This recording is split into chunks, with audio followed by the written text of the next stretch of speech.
Assalamualaikum warahmatullahi wabarakatuh. Tejahal, perkenalkan nama saya Rahmatia Pitaloka dengan NIM 2405075011012 dari Prodi Pendidikan Bahasa Mandarin, jurusan Bahasa Asing, Fakultas Bahasa dan Sastra, Universitas Negeri Makassar.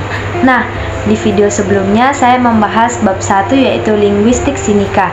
Di video kali ini saya akan membahas bab 2 yaitu linguistik sinika. Apa sih perbedaan dari bab 1 dan bab 2? Maka dari itu mari kita simak videonya. Bab 2, linguistik sinika.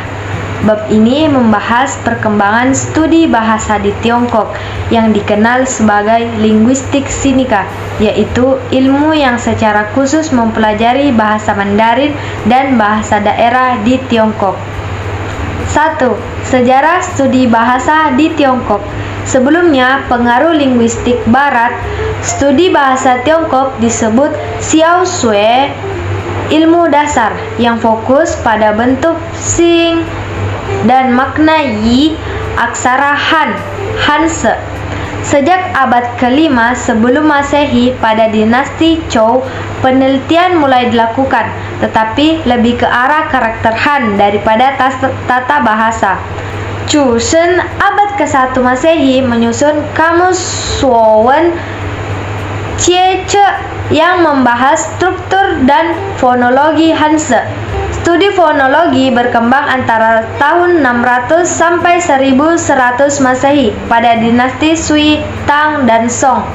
Kedua, pengaruh linguistik barat. Pada abad ke-19, setelah kedatangan bangsa barat akibat perang Candu pada tahun 1839 sampai 1842, penelitian linguistik mulai menggunakan tata bahasa Yunani Latin untuk meneliti bahasa Han klasik. Ma Jianzhong menulis Ma Shi Wen Tong pada tahun 1898 yang menjadi tonggak awal studi tata bahasa Han modern.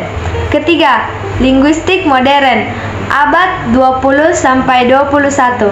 Setelah Republik Tiongkok berdiri pada tahun 1911, pengaruh teori linguistik dari Eropa dan Amerika mulai berkembang, termasuk strukturalisme dan deskriptivisme.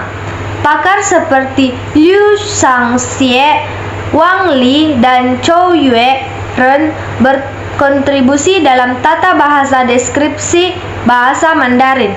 Revolusi kebudayaan.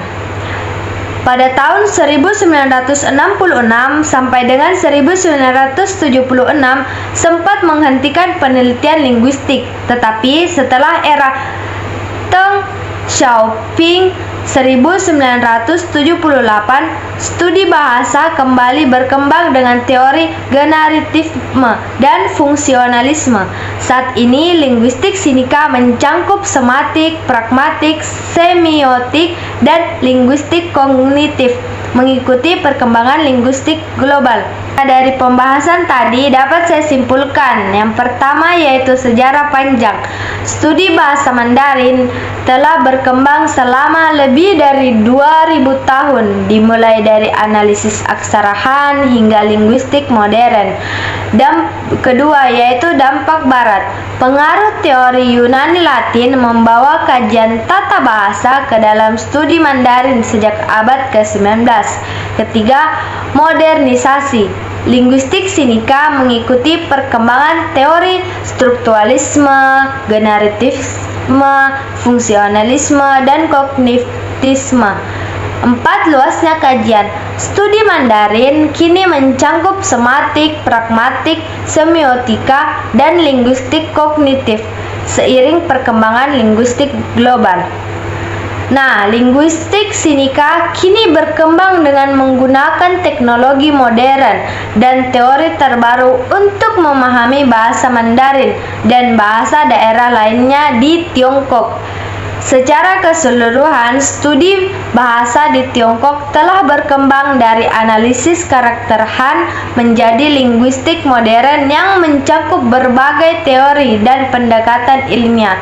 Jadi itulah tadi materi yang dapat saya sampaikan, kurang lebihnya mohon dimaafkan. Wabillahi taufiq wal hidayah. Wassalamualaikum warahmatullahi wabarakatuh. Cai Chen.